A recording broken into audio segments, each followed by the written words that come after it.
I've been a video editor for almost 15 years. Most of my work is pretty mundane corporate training videos, local commercials, wedding montages. But my real passion, the thing I do on the side, is digital archiving. I find old, forgotten videotapes, home movies from the 80s, local news broadcasts from the 90s, things people have thrown out or left in dusty attics, and I digitize them. It feels important, like I'm saving little pieces of history from being lost forever. A few months ago, I got a box of tapes from an estate sale. They were mostly unlabeled VHS-C cassettes, the kind that fit into a larger adapter. The first few were exactly what you'd expect: a kid's birthday party from 1991, a family vacation to a theme park, a Christmas morning with presents being torn open. The quality was degraded, the colors washed out, the audio filled with a low, persistent hum. Standard stuff. I cleaned them up, stabilized the image, and filtered the audio as best I could before uploading them to an online archive.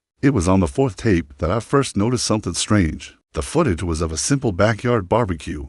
People were laughing, grilling burgers, and chasing a dog around the lawn. The camera work was shaky, typical amateur stuff. As I was running the audio through my usual noise reduction software, I isolated the background track. There was the expected hum of the VCR, the sizzle of the grill, the distant chirp of birds. But underneath it all, there was something else. A faint, rhythmic sound. It was almost too quiet to hear. A soft, scraping noise. Scrape, pause. I assumed it was some kind of mechanical artifact from the old camera, or the VCR I was using for playback. I didn't think much of it, applied the filter, and moved on. But the sound stuck with me. It was so out of place. It didn't sound like a machine. It sounded organic. The next tape was a recording of a high school play. The audio was terrible, echoing and distant. But when I isolated the background noise again, there it was. Louder this time. Scrape, scrape. It was clearer, and it had a wet, dragging quality to it.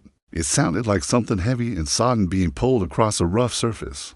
I rewatched the footage, scanning the dark corners of the stage, the audience, the wings, nothing. Just teenagers in clumsy costumes delivering their lines. Yet, the sound was undeniably there, a hidden layer beneath the dialogue and applause. This is when the obsession started.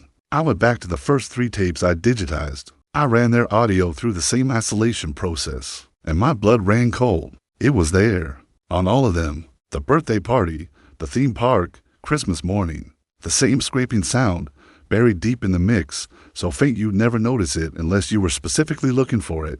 It was like a watermark of dread, stamped onto these otherwise happy memories. I spent the next week going through the entire box of tapes. Every single one had it. A christening, a fishing trip, a school graduation. Each recording, no matter the time or place, was contaminated by the same awful sound. It got progressively louder with each tape, as if whatever was making the noise was getting closer to the camera, or perhaps the camera was getting closer to it.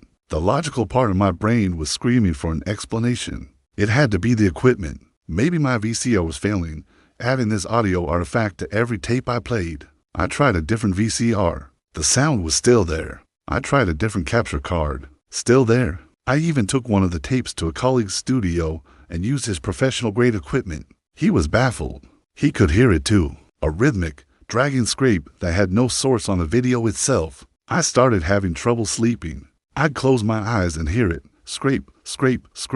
It was the soundtrack to my nightmares. I started analyzing the sound itself, running it through spectral analysis software. The waveform was bizarre. It didn't match any known mechanical or environmental noise. It had the complex, variable signature of a biological sound, but it was unlike any animal call I'd ever heard. And there was something else in the higher frequencies, a faint, almost inaudible whining. It sounded like something in pain. The last tape in the box was labeled simply June 1998. I saved it for last, a pit of dread growing in my stomach. I felt like I was reaching the end of some terrible story, and I wasn't sure I wanted to know how it concluded. My hands were shaking as I put the tape in the machine. The video flickered to life. The footage was dark, shot at night.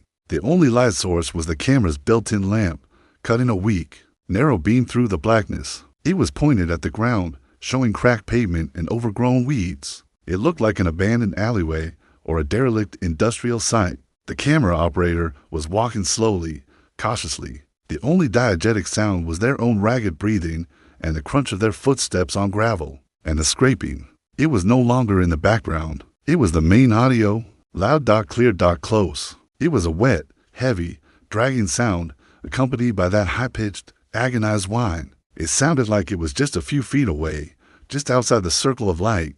The person holding the camera was breathing heavily, almost sobbing with fear. They kept walking, the beam of light bouncing frantically. Then, the person stopped. The camera panned up slowly from the ground. The beam of light traveled up a grimy brick wall. For a split second, something entered the edge of the frame. It was out of focus, a blur of motion, but it was there. Something pale and long. Before I could get a clear look, the camera operator screamed, a raw, terrified sound, and the camera dropped. The image became a chaotic swirl of darkness and ground, and then the tape cut to static. That was it. That's where it ended.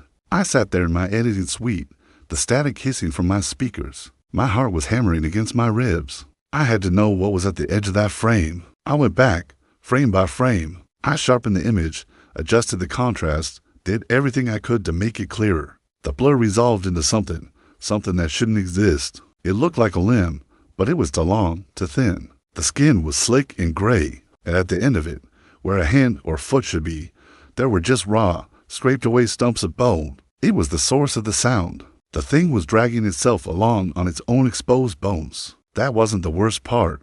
The worst part came when I analyzed the audio from that final scream. I wanted to see if the scraping sound was still present. I loaded the waveform into my software and zoomed in on the moment the camera dropped. There was the spike of the scream, the crash of the camera hitting the ground. And then, for a fraction of a second before the tape cut out, a new sound appeared. It wasn't the scraping. It was a voice. A clear, digital voice, perfectly clean, with none of the analog degradation of the rest of the tape. It sounded like it was recorded in a modern studio.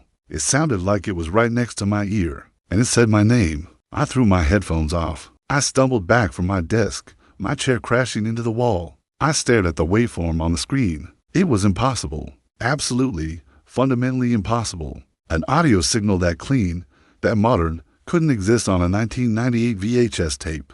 It looked completely different from the rest of the audio spectrum. A sharp, perfect block of digital data embedded in a sea of analog noise. It was as if someone had reached back in time and inserted a sound file directly onto that tape, a sound file that wasn't meant to be heard until it was digitized by me to decades later. I haven't touched an old tape since. I sold all my equipment. I can't even watch old movies anymore, because sometimes when the house is quiet and I'm about to fall asleep, I can still hear it.